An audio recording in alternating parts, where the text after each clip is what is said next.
Breaking news para sa lahat ng senior citizens.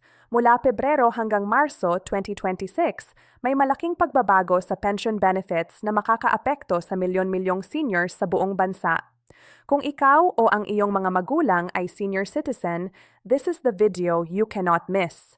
Narinig mo na ba ang balita? May bagong rate ng pensyon na ipinatutupad ngayong taon at maraming seniors ang hindi pa alam kung magkano ang kanilang matatanggap at paano ito makukuha. Ito ay hindi simpleng increase lang, may kasamang additional benefits na pwedeng magdulot ng laking tulong sa inyong pangaraw-araw na gastusin. Sa video na ito, ililista ko ng detalyado ang lahat ng kailangan ninyong malam. Ang eksaktong halaga ng bagong pension rate. Sino-sino ang qualified sa benefits na ito? Ang step-by-step process kung paano mag-apply, mga special provisions na baka hindi nyo pa alam, important deadlines na hindi dapat palampasin, hindi ito clickbait. Lahat ng impormasyon dito ay verified at updated para sa 2026. Tandaan, knowledge is power at ang video na ito ay magiging gabay ninyo para makuha ang karapatang benepisyo na para sa inyo. Kung nakatulong ang video na ito o gusto mong matulungan ang iba pang seniors, please hit that like button now. Ipakita natin na maraming Pilipino ang interesado sa tamang impormasyon para sa ating mga matatanda. Magandang araw sa inyong lahat, at sa video na ito pag-uusapan natin ang isa sa pinakaimportanteng balita para sa ating mga senior citizens ngayong taon 2626. Maraming salamat sa lahat ng nanonood at sa mga bagong viewers. Welcome sa channel. Bago tayo magsimula, gusto ko lang sabihin na ang lahat ng impormasyong ibibigay ko dito ay verified at updated, kaya makakaasa kayong tama at totoo ang lahat ng sasabihin ko. Una sa lahat, nais kong linawin na ang pension benefits para sa senior citizens ay isa sa mga pinakamahalaga at pinaka-deserving na programa ng gobyerno. Ang ating mga matatanda ay nagtrabaho ng buong buhay nila, nagambag sa ekonomiya, at ngayong kanilang panahon na upang magpahinga at mag-enjoy ng kanilang golden years. Dapat nating siguraduhin na sila ay may sapat na suporta mula sa gobyerno at sa lipunan. Kaya naman ang pagkakaroon ng tamang kaalaman tungkol sa pension rates at benefits ay hindi lamang importante. Ito ay isang karapatan na dapat nating ipaglaban at maintindihan ng lubusan. Ngayon, maraming seniors ang nagtatanong kung ano ba talaga ang nangyayari sa kanilang pensyon ngayong Pebrero hanggang Marso 26 26.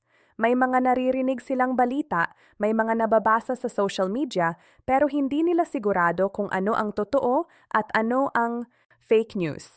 Kaya nga nandito tayo ngayong araw na ito upang linawin ang lahat ng bagay-bagay. Gusto kong siguraduhin na pagkatapos ninyong panoorin ang video na ito, meron kayong kumpletong idea kung ano ang mga hakbang na kailangan ninyong gawin, kung magkano ang matatanggap ninyo at kung paano ninyo makukuha ang mga benefits na nakalaan para sa inyo. Magsimula tayo sa pinakabatayan ng lahat. Ang Social Security System or SS Pension ay isa sa mga pangunahing source ng income para sa maraming retirees sa Pilipinas. Bukod dito, mayon din tayong Government Service Insurance System o GSIS para sa mga dating government employees. Ang dalawang institusyong ito ay may kanya-kanyang sistema at programa, pero ang layunin ay pareho na magbigay ng financial security sa ating mga senior citizens na nag-retire na mula sa kanilang trabaho. Ngayong taon, may mga pagbabago at adjustments na ginagawa upang masiguro na ang halaga ng pensyon ay sapat para sa tumataas na cost of living at sa pangangailangan ng ating mga matatanda. Ang pinaka-exciting na balita dito ay ang increase sa pension rates na ipinatutupad ngayong 2026. Para sa mga SSS pensioners, ang minimum monthly pension ay tumaas na simula noong Enero at ito ay patuloy na mag-a-adjust depende sa mga economic indicators at sa budget ng gobyerno. Ang average increase ay umaabot sa mahigit 5% na nangangahulugan na kung ang dating pension ninyo ay 10,000 TARS bawat buwan, mayon na kayong additional na PH 500 o higit pa. Para sa iba, lalo na sa mga may mas mataas na contributions noon, ang increase ay maaaring umabot pa ng mas malaki. Pero hindi lang dyan nagtatapos ang magandang balita. Mayon ding tinatawag na 13th month pension na regular na ibinibigay tuwing Disyembre. At ngayong taon, pinag-aaralan ng gobyerno kung may posibilidad na magdagdag pa ng isa pang bonus payment sa gitna ng taon. Ito ay bahagi ng patuloy na pagsisikap na masiguro na ang ating mga seniors ay may sapat na resources upang harapin ang daily expenses, medical bills at iba pang ngailangan. Ang 13th month pension na ito ay malaking tulong talaga lalo na sa panahon ng Pasko kung saan maraming gastusin ang mga pamilya.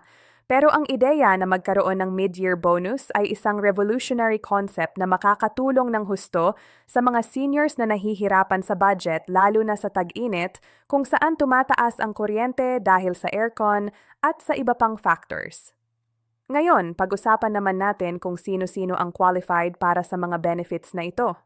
Una sa lahat, dapat kayong registered SSS member o GSIS member, depende kung saan kayo nag-contribute nung kayo ay employed pa. Para sa SS, ang minimum qualifying condition ay dapat kayong nakapag-contribute ng at least 120 monthly contributions bago kayo nag-retire. Ang retirement age ay generally 60 years old, pero may options din para sa early retirement kung kayo ay umabot na ng minimum contributions at edad na 55 taon.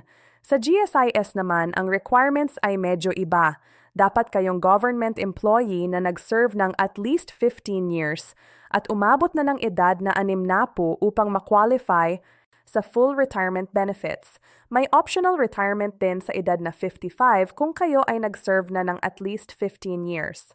Ang proseso ng pag-apply para sa pension benefits ay naging masimple na ngayong mga nakaraang taon dahil sa digitalization ng mga serbisyo.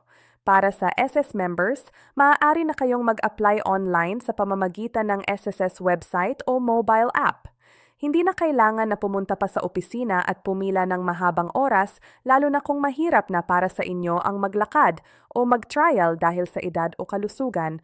Ang kailangan lang ninyo ay ang inyong SSS number, valid identification cards, proof of age, tulad ng birth certificate at kung applicable, marriage certificate kung kayo ay claiming spousal benefits din.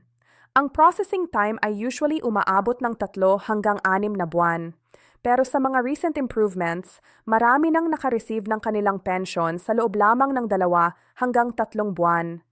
Para naman sa GSIS members, ang proseso ay katulad din. May GSIS online portal na maaari ninyong gamitin para mag-file ng retirement application, kailangan ninyong i-upload ang necessary documents at isubmit ang application form. Ang GSIS ay karaniwang mas mabilis ang processing compared sa SSS dahil mas organized ang kanilang database ng government employees.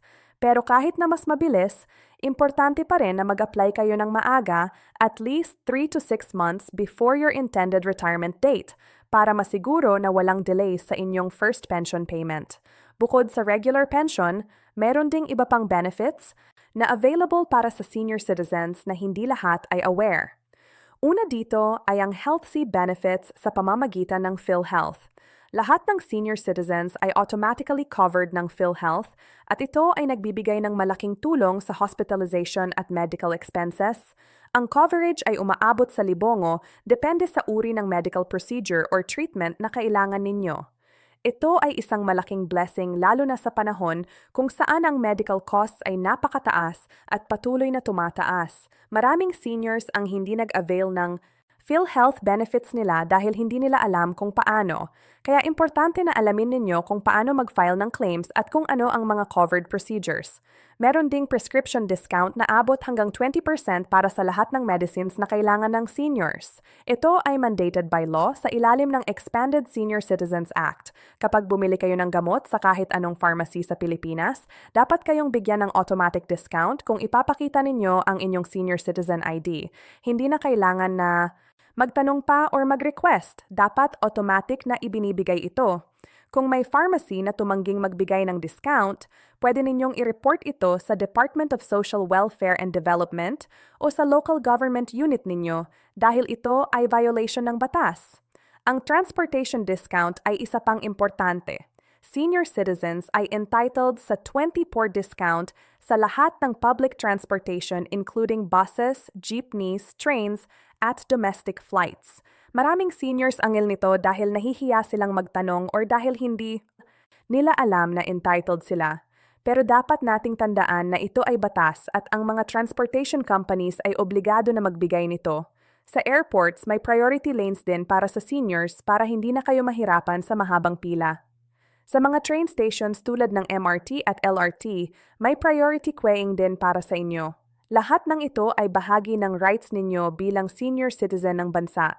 Pag-usapan naman natin ang tax exemptions na available para sa seniors. Kung kayo ay may income na hindi lumalampas sa certain threshold, exempt kayo sa income tax. Ang threshold ay regular na ina-adjust based sa inflation at cost of living. Bilang karagdagan, ang real property tax para sa primary residence ng seniors ay pwedeng ma-waive o ma-reduce depende sa local ordinances ng inyong city or municipality. Ito ay malaking savings lalo na kung ang property tax ninyo ay umabot ng 10,000 or higit pa bawat taon. Maraming local government units ay may special provisions para sa seniors, kaya importante na mag-inquire kayo sa inyong barangay or city hall kung ano ang available na tax benefits sa inyong area. Ang funeral at burial benefits ay isa pang aspeto na importante pero hindi masyadong napag-uusapan. Ang SSS at GSIS ay parehong nagbibigay ng death benefits sa mga beneficiaries ng deceased pensioners. Para sa SS, ang death benefit ay umaabot ng hanggang pa 3,000 plus. Ang monthly pension ay maaaring ituloy sa eligible dependents tulad ng asawa or minor children. Sa GSIS, ang death benefits ay mas malaki at umabot ng hanggang depende sa service length at contributions ng deceased member. Ito ay malaking tulong sa mga naiwan, lalo na sa panahon ng pagdadalamhati kung saan maraming gastusin sa funeral at bal. Ngayon, pag-usapan natin ang practical tips kung paano ninyo mai-maximize ang inyong pension at benefits. Una, importanteng mag-budget kayo ng maayos. Kahit na tumaas ang pension, kung walang proper budgeting, mauubos pa rin ito ng mabilis. Magsimula sa paggawa ng monthly budget plan. Ilista ninyo lahat ng fixed expenses tulad ng utilities, food, maintenance, medicines at iba pa. Siguraduhin may allocation din para sa emergency fund dahil hindi natin alam kung kailan tayo kakailanganin ng sudden medical attention or repair sa bahay. Ang ideal emergency fund ay dapat umaabot ng at least 3 buwan ng inyong monthly expenses. Pangalawa, subukan ninyong hanapin ang mga free or subsidized services na available sa inyong community. Maraming local government units ang nag-aalok ng free medical checkups, physical therapy sessions at recreational activities para sa seniors. Ang mga health centers ay madalas na may senior citizens program kung saan pwede kayong magpa-check ng blood pressure, blood sugar, at iba pang basic health metrics ng libre. May mga community centers din na nag-aalok ng exercise classes, dance sessions at social activities na designed specifically para sa senior citizens. Ito ay hindi lang good for your physical health, pero also for your mental and emotional well-being dahil nakakamit kayo ng ibang seniors at nagkakaroon ng social interaction. Pangatlo, mag-invest sa inyong health. Ang prevention ay always mas mura kaysa sa cure. Kumain ng balanced diet, mag-exercise regularly kahit light lang tulad ng walking or stretching at siguraduhing regular kayong nagpapa-check up sa doktor. Maraming sakit ang pwedeng ma-prevent o ma-detect early kung regular kayo sa check-up. Ang diabetes, hypertension at heart disease ay common sa seniors. Pero kung properly managed, pwede ninyong mabuhay ng matagal at masaya kahit na may mga kondisyong ito. Uminom ng maintenance, medicines ninyo on time. Sundin ang doctor's advice at iwasan ang unhealthy habits tulad ng sobrang pagkain ng maalat, matamis at fatty foods. Pang-apat, mag-explore ng additional income opportunities kung kayo ay physically at mentally capable pa. Maraming seniors ang nag-start ng small business tulad ng sari-sari store, online selling, or pagtuturo ng skills na meron sila. Hindi ito nangangahulugang kailangan ninyong magtrabaho ng mabigat, kahit light sideline lang na pwede ninyong gawin sa bahay. Ang kita mula, dito ay pwedeng dagdag sa pension ninyo at makakatulong sa mga extra expenses or wants na gusto ninyong bilhin para sa sarili ninyo o sa mga apo. Ikalima, mag-connect sa inyong family at community support system. Ang emotional at social support ay napakahalaga sa golden years. Huwag mahiyang humingi ng tulong kung kailangan ninyo. Ang inyong mga anak, apo, kapatid at kamag-anak ay nandyan para sa inyo. Magtulungan kayo bilang pamilya. Kung may mga medical appointments, hilingin sa kanila na samahan kayo. Kung may mga errands na Mahirap para sa inyo, huwag magatubiling magsabi. Ang family solidarity ay napaka-importante lalo na sa pagtanda. Pag-usapan din natin ang mga common problems na na-encounter ng seniors sa pag-claim ng benefits at kung paano ito malulutas. Una, ang delayed processing ng pension applications. Ito ay common problem lalo na kung may kulang na documents or may errors sa submitted forms. Ang solusyon dito ay triple check lahat ng documents bago isubmit. Siguraduhin kompleto ang lahat ng required papers at tama ang lahat ng information. Kung may doubts kayo, puntahan ang SSS or GSIS office at mag-consult sa staff para ma-verify kung ano pa ang kulang. Mas mabuti and mag-spend ng extra time upfront kaysa mag-antay ng mahabang panahon dahil sa incomplete requirements. Pangalawa, ang issue ng lost or misplaced documents. Maraming seniors ang nahihirapan hanapin ang kanilang birth certificates, marriage certificates, o old employment records. Kung nangyari ito sa inyo, huwag magpanik. Lahat ng government documents ay pwedeng i-request ulit sa Philippine Statistics Authority or sa local civil registrar kung saan kayo ipinanganak o nag-asawa. May proseso para dito at kahit medyo matagal, makukuha ninyo ang certified true copies ng mga kailangan ninyong documents. Pangatlo, ang problema sa mga seniors na walang valid ID.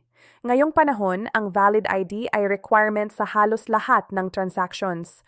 Kung wala kayong valid ID, mag-apply agad ng Senior Citizen ID sa inyong barangay o city hall. Ito ay libre at madaling proseso lang. Dalhin lang ninyo ang birth certificate or any proof of age at ang barangay clearance. Sa loob lang ng ilang araw o linggo, makukuha na ninyo ang ID ninyo. Ang Senior Citizen ID ay pwede nang gamitin sa lahat ng transactions at pwede ding gamitin para sa pag-avail ng discounts. Pang-apat, ang issue ng mga seniors na nasa remote areas o probinsya at nahihirapang mag-travel sa cities para sa transactions. Para dito, meron ng mga satellite offices ng SS at GSIS sa iba't ibang parte ng bansa. Pwede rin kayong mag-authorize ng representative na mag-transact sa behalf ninyo kung talagang hindi kayo makakapunta personally. Kailangan lang ng special power of attorney na notarized. Ito ay legal na paraan para ma-accomplish ang kailangan ninyong gawin kahit na hindi kayo personally present. Ang isa pang importante na information na gusto kong i-share ay ang tungkol sa state planning at kung paano masiguro na ang inyong benefits at assets ay mapupunta sa tamang beneficiaries pagdating ng panahon. Ito ay sensitive topic pero importante na pag-usapan habang kayo ay healthy pa at may clear mind. Mag-prepare ng last will and testament na naka-notarize. Ilista ninyo doon ang lahat ng inyong properties, bank accounts at iba pang assets at kung sino ang gusto ninyong mag-init ng mga ito. Siguraduhing alam ng inyong mga anak or trusted family members kung nasaan ang important documents ninyo tulad ng land titles, bank books, insurance policies at iba pa. Para sa SS at GSIS, mag-u-update kayo ng beneficiaries kung may pagbabago sa inyong family status. Kung may namatay na beneficiary or may bagong gustong idagdag, i-inform agad ang SSS or GSIS para ma-update ang records. Ito ay makakatulong na walang komplikasyon sa future kung sakaling may mangyari sa inyo. Ang mga beneficiaries ay dapat updated para ang death benefits ay mabilis na ma-release sa kanila without hassle. Ang technology ngayon ay malaking tulong din sa seniors. Kung kayo ay may smartphone or may access sa computer, mag-explore ng mga apps at websites na pwedeng gamitin para sa inyong transactions. Ang SSS at GSIS ay may mobile apps na where you can check your pension schedule, contribution history at iba pang information. Pwede rin kayong mag-transact online na. Kung hindi kayo techie, hingin ang tulong ng inyong mga apo or ng mga younger family members na turuan kayo. Basic navigation lang naman ang kailangan. Once na matuto kayo, napaka-convenient na dahil pwede na kayong mag-check ng status ng pension ninyo from the comfort of your home. Ang financial literacy ay importante din. Maraming seniors ang na-scam or nadadaya dahil kulang sa kaalaman tungkol sa money management at investments. Mag-ingat sa mga too good to be true investment offers. Kung may nag-aalok sa inyo ng business na guaranteed high returns in a short period, most likely scam yan. Consult with your family members bago mag-invest ng malaking amount. Mag-stick sa legitimate banks at financial institutions kung gusto ninyong mag-invest. Ang bangko ay insured ng Philippine Deposit Insurance Corporation hanggang PH 5,000 per depositor. So mas safe ang pera ninyo doon. Sa pagtatapos ng video na ito, gusto kong bigyang diin na ang pension at benefits na natatanggap ninyo ay resulta ng inyong years of hard work at contributions. Ito ay hindi charity o awa. Ito ay karapatan ninyo. Kaya naman dapat ninyong i-maximize at gamitin ng wasto ang lahat ng available benefits. Huwag mahiyang magtanong, huwag mahiyang mag-seek ng assistance at huwag mahiyang ipaglaban ang inyong rights bilang senior citizen. Ang gobyerno at ang lipunan ay may obligasyon na alagaan kayo at siguraduhing may dignidad at quality of life kayo sa inyong golden years. Nais ko ring mag-remind sa lahat ng viewers na ang information sharing ay napakahalaga. Kung nakatulong sa inyo ang video na ito, i-share ninyo sa inyong mga kaibigan, kamag-anak at kapitbahay na senior citizens din. Maraming matatanda ang walang access sa information dahil hindi sila marunong gumamit ng internet or dahil nasa remote area sila. By sharing this video, tinutulungan ninyo silang maka-access ng importante at life-changing information. Maaari rin kayong mag-print ng summary ng important points at ipamahagi sa inyong community or barangay hall para mas maraming seniors ang maka-benefit. Para sa mga anak, apo at mga kaanak ng senior citizens na nanonood, pakiusap ko sa inyo ay alagaan at respetuhin ang inyong mga matatanda. Tulungan ninyo silang ma-access ang kanilang benefits. Kung kailangan nilang mag-apply or mag-renew ng documents, samahan ninyo sila. Kung may medical appointments, i-accompany ninyo. Ang simpleng pagtulong na ito ay malaking bagay sa kanila. Remember na dumating din ang panahon na tayo rin ay tatanda at ang treatment na ibibigay natin ngayon sa ating mga seniors ay magiging example sa next generation kung paano rin nila tayo tratratuhin in the future. Salamat sa lahat ng nanonood. Sana ay natulungan ko kayo sa comprehensive information na ibinigay ko regarding the pension rates and benefits for seniors this 2026. Kung may mga additional questions kayo or specific concerns, feel free to leave a comment below at tutulungan ko kayong sagutin isa-isa. Huwag kalimutang mag-like ng video para sa algorithm at para tuloy-tuloy tayong makapag-share ng important information. Subscribe din sa channel para updated kayo sa future videos about senior citizens benefits, government programs, at iba pang useful information. Mag-click rin ng notification bell para instant ang notification ninyo every time may upload ako. Success your eye.